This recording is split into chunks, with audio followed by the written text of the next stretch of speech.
छोड़ करके अब चर्चों के सामने भी जय श्री राम के नारे लग रहे हैं, वहां पे हनुमान चालीसा पढ़ी जा रही है। कैसे देखे पूरा मामला? मोदी जी तो कल वहाँ गए हुए थे, बिशप के पास जाके दीक्षा ले रहे हैं, बिशप को बधाई दे रहे हैं और अपनी भक्त मंडली को जो गिरजाघर हैं और तमाम चर्चेज हैं उनके बाहर खड़ा कर दिया है। आखिर इसमें एक चीज सरकार ये बताए, बीजेपी आरएसएस के लोग बताएं कि आखिर तुम लोग करना क्या चाहते हो। जब मुसलमानों के त्योहार आते हैं तो वहां तुम बाहर हनुमान चालीसा का जाप करवाना शुरू कर देते हो, जब ईसाइयों का त्योहार आएगा तो तुमने वहां भी वही गंद फैलानी शुरू कर दी। अब सपोज करो, सोचो, हम तो हिंदू धर्म के तो हर महीने कुछ ना कुछ तीज त्योहार चलते रहते हैं, ये सारे मुसलमान धर्म वाले, सिख धर्म वाले, ईसाई धर्म वाले, जो जैन धर्म, जैन बौद्ध पारसी, इस सारे के सारे अगर मंदिरों के बाहर आके इन्होंने अपने अपने धर्म के जो स्लोगन्स हैं वो कहने शुरू कर दिए तो धार्मिक उन्माद फैलेगा कि नहीं फैलेगा? तो चीजों को, जो धर्म होता है, धर्म जोड़ने के लिए बनाया गया है, धर्म आपसी भाईचारा बढ़ाने के लिए बनाया गया है, ना कि धार्मिक उन्माद या फिर आपसी भेदभाव को फैलाने के लिए। जो इस तरीके का काम बीजेपी आरएसएस के लोग कर रहे हैं, इसके पीछे बीजेपी के बड़े बड़े नेताओं की इन्हें सहमिली हुई है, जो ये कार्यकर्ता इस तरह का काम करते हैं, और इससे सामाजिक सौहार्द बिगड़ रहा है, आपसी भाईचारा खराब हो रहा है। और इसमें एक चीज आप बिल्कुल क्लियर समझ लो, इसमें हमारे देश की कोई तारीफ नहीं हो रही, दुनिया भर में थू थू हो रही है।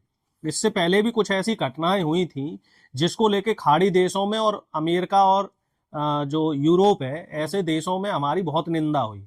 और अब जो कल जो ये वीडियो वायरल हो रहे हैं, उन वीडियोस को लेकर भी पूरे देश भर से, सोशल मीडिया से बड़े नेगेटिव कमेंट्स हम लोगों को मिल रहे हैं सुनने को। और इसमें सिर्फ ऐसा नहीं है कि कोई विपक्ष की ही बुराई हो रही है, इसमें पूरे देश का नाम खराब हो रहा है, देश की बदनामी हो रही है। तो प्रधानमंत्री को और जो बीजेपी का आला कमान है, इन लोगों को इन चीजों पे ध्यान देना चाहिए। धर्म प्रेमी लोग हैं, धर्म जोड़ने का विषय है। क्या हमारा हिंदू धर्म हमें ये सिखाता है कि ईसाई धर्म की बदनामी करो, मुस्लिम धर्म की बदनामी करो? सब धर्म आपसी भाईचारे को, प्रेम भाव को, इनको सिखाते हैं। सब धर्मों का अपना एक संदेश है। मस्जिदों पे ज्यादा दिखाई देता था, लेकिन अब चीजें आगे बढ़ गई। केरल में चुनाव है। अच्छा, हाँ, जब इस तरह के धार्मिक उन्माद होना शुरू हो जाए तो आप समझ लीजिए कहीं चुनाव की सुगबुगाहट हो रही है।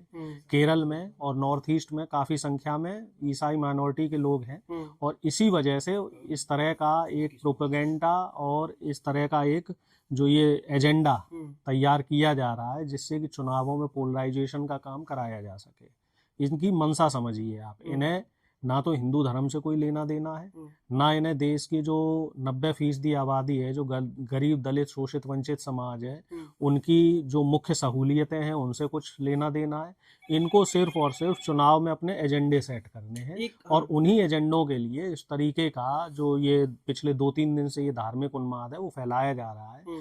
कुछ तो इधर मॉल्स के भी कुछ वीडियो वायरल हुए हैं जिसमें छोटे छोटे बच्चे जो ईसा मसीह बने हुए थे, और वो लोग आकर उनको, उन लोगों को भी, जो ये बजरंग दल और विश्व हिंदू परिषद वाले हैं, उन बच्चों के साथ भी बदसलूकी करी गई। कुछ ऐसे भी वीडियोस वायरल हुए। वेस्टर्न कल्चर नहीं चाहिए भारत को, भारतीय कल्चर चाहिए। देखिए, जमाने के हिसाब से चलना चाहिए, जिस हिसाब से पूरी दुनिया चल रही है। चांद पे तो लोग पहुंच गए, मंगल पे पहुंचने की तैयारी हो रही है, नई नई टेक्नोलॉजी आ रही है, और आप पुरानी सभ्यता की तरफ जा रहे हो। आप ये कह रहे हो मॉडर्नाइजेशन नहीं होना चाहिए।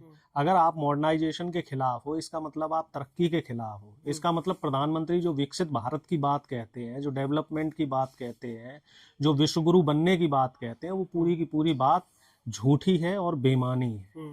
इनकी मंशा देश को पीछे रखने की है, देश को आर्थिक और सामाजिक तौर पे पिछड़ेपन की तरफ ले जाने की है। अगर इनकी मंशा ऐसी है तो फिर हमें सोचना पड़ेगा, हम सब लोगों को विचार करना पड़ेगा कि हमारी जो चुनी हुई सरकारें हैं वो देश की तरक्की में बाधक है, सरकार ही बाधक है। एक मुद्दा और देश में चल रहा है कि जो देश को तरक्की देता है, वांगचू जैसे लोग, उनको जेल में, और जो महिलाओं के साथ, बच्चियों के साथ गलत करते हैं उनको बेल मिलती जा रही है सरकार में सबसे ज्यादा। हाँ, ये बड़ा एक संजीदा मुद्दा है। मैंने भी इस पे ट्वीट किया था कि जो देशभक्त हैं देश के, सोनम वांगचुक जैसे लोग, जिनके नाम पे तमाम पेटेंट हैं और जिन्होंने तमाम तरह की रिसर्च और टेक्नोलॉजी के जरिए देश में पूरा, हमारे देश का नाम रोशन किया पूरी दुनिया में, वो पिछले लगभग 50 दिन से ज्यादा का समय हो गया है, 2 महीने से ज्यादा का समय हो गया, वो जेल के अंदर है और उनकी कोई सुध लेने वाला नहीं है। और आखिर उनका अपराध क्या है जो उनपे देशद्रोह का मुकदमा लगाया गया है? और एक ऐसा व्यक्ति जिसके ऊपर हत्या और बलात्कार के आरोप हैं और आजीवन कारावास की जैसे सजा सुनाई गई है, ऐसे व्यक्ति के लिए पूरी मशीनरी लगी हुई है उसको जेल से रिहा कराने में। आखिर सरकार क्या चाह रही है? जो देश की चुनी हुई सरकार है वो उसकी सोच क्या है और हमारा देश किस दिशा में जा रहा है, जहां देशभक्त को तो जेल की सलाखों के पीछे भेजा जाता है और जो आतंकी हैं, अपराधी हैं, हत्यारे हैं, बलात्कारी हैं, इन लोगों को शान से जेल से छोड़ा जा रहा है, इनकी सजाएं माफ करी जा रही हैं। सिर्फ कुलदीप सेंगर ही नहीं, ऐसे तमाम अपराधी हैं, चाहे वो अजय मिश्रा टैनी हो, चाहे ब्रिजभूषण शरण सिंह हो, चिन्मयानंद हो, तमाम ऐसे लोग हैं, प्रज्वल रेवन्ना जो रेपिस्ट हैं, मर्डरर्स हैं और जिनके ऊपर कई तमाम जघन्य अपराध जिनके ऊपर हैं, ऐसे लोगों को सरकार क्यों पाल पोस रही है? क्यों सरकार ऐसे लोगों को संरक्षण दे रही है? क्यों सरकार ऐसे लोगों को की सजाएं माफ करवा रही है? आखिर इसके पीछे मनसा क्या? वहीं दूसरी तरफ आप देखिए तमाम ऐसी खबरें और वीडियो वायरल हो रहे हैं कि जो वो रेप पीड़िता बच्ची थी उन्नाव वाली, उसके साथ पुलिस किस तरीके से बदसलूकी कर रही है। वो वीडियो भी सोशल मीडिया पे चल रहे हैं और उसका इंटरव्यू भी उस बच्ची का चल रहा है। उसके दिमाग में ये भी बातें आ रही हैं कि उसका मन कर रहा है कि आत्महत्या कर ले, कि वो इतने ज़्यादा अवसाद में है, इतने ज़्यादा डिप्रेशन में है, वो हाईली डिप्रेस्ड है। पिछले 9 साल से संघर्ष कर करके उसकी परिवार में कई लोगों की मौतें हो गई, कई लोगों की हत्याएं हो गई।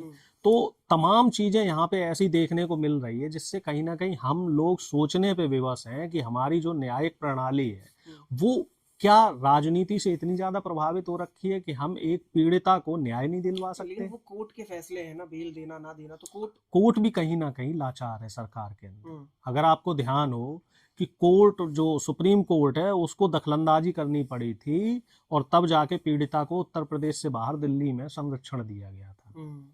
पीड़िता के परिवार के जो भी लोग उत्तर प्रदेश में रह रहे थे, एक एक करके सबकी मृत्यु होती जा रही थी, सबको मौत होती जा रही थी और एक्सीडेंट के जरिए या तमाम तरीके से। तो उसके बाद सुप्रीम कोर्ट ने दखलंदाजी करी और वो पीड़िता को दिल्ली में संरक्षण दिया गया और जब कुलदीप सेंगर को जेल की सजा हुई आजीवन कारावास की, तब जाके वो जो मैटर है वो वहाँ सॉल्व हुआ। अब फिर से हाई कोर्ट द्वारा उसको जो जमानत दे दी जानी और उसकी जो सजा है उसको रद्द कर दिया गया और उसके पीछे तर्क ये दिया जा रहा है कि सबूतों के अभाव में। ठीक है, तो अगर सबूतों के अभाव कोर्ट को देख रहे हैं कि सबूत पर्याप्त नहीं है, तो कहीं ना कहीं ये जो केस है वो राजनीति से प्रेरित हो चुका है। इसमें कहीं ना कहीं राजनीति घुस चुकी है और ये हमारे लिए बड़े शर्म की बात है। लेकिन आप ये सारी बातें कर रहे हैं, लेकिन विधानसभा में बात चलती है कि बांग्लादेश के अंदर क्या हो रहा है, हिंदू सुरक्षित नहीं है, भारत के क्यों विपक्ष बात नहीं करना चाहता उन सब मुद्दों पे। योगी जी कहते हैं नमूने हैं, कोई दिल्ली में बैठता है, कोई लखनऊ में बैठता है, हिंदुओं की कोई चिंता नहीं। निश्चित तौर पे दिल्ली में जो सरकार में लोग बैठे हुए हैं और यूपी में जो सरकार में लोग बैठे हुए हैं, निश्चित तौर पे नमूने हैं। उन्हें बांग्लादेश, पाकिस्तान, अफगानिस्तान, यूरोप, ब्रिटेन, ये पूरी दुनिया दिख रही है, हमारा देश नहीं दिख रहा।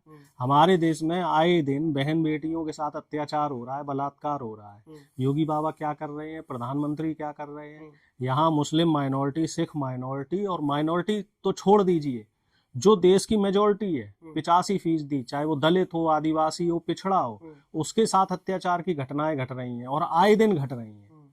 एनसीआरबी के आंकड़े देखिए आप कि हत्या, बलात्कार और शोषण के जो केस हैं, जो बहुजन है देश का, दलित, पिछड़े और आदिवासी, इनके ऊपर पिछले 11 साल में बेतहासा इजाफा हुआ है। लगभग 31% से 38% के बीच में ये आंकड़े हैं कि बढ़ोतरी हुई है केसेस में।